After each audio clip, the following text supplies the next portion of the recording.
Today is May 5, 2026. Na-find out namin to kasi naglinis yung asawa ko sa labas. Sinira. Ayan oh. Sinira. Sinira. Binutasan.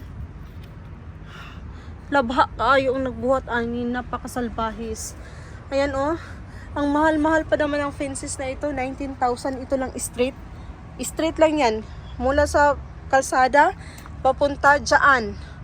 Hindi kasali to. Kasi bago yan eh. Hindi kasali yan. Straight lang ito. 19,000. Kung ingot, $19,000. Sinira.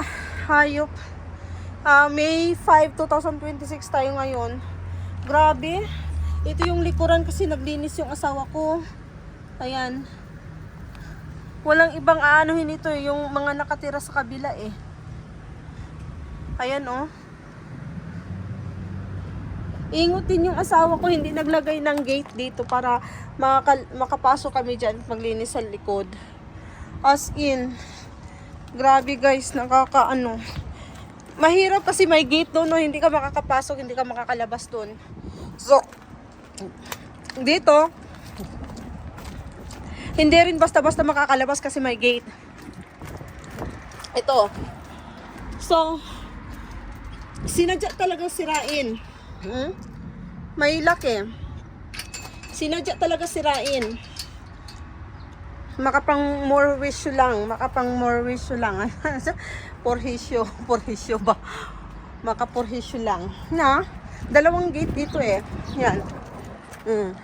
Hindi basta-basta makakapasok.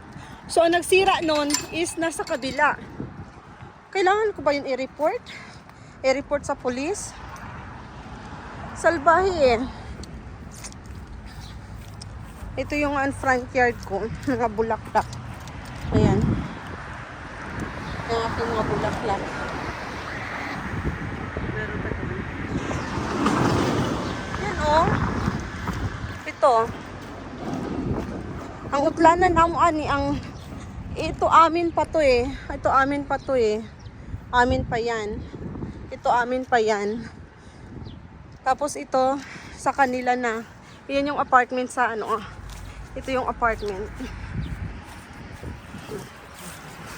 Apartment. Yan yung apartment. Yan yung apartment. Yan yung fences nila. Sinira yung fences namin eh. Ayan. Sira-sira na eh. Yung fences nila.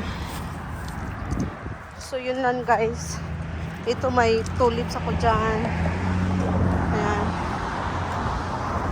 Grabe talaga. As in. Ayan oh. Ayan. Saan ko yung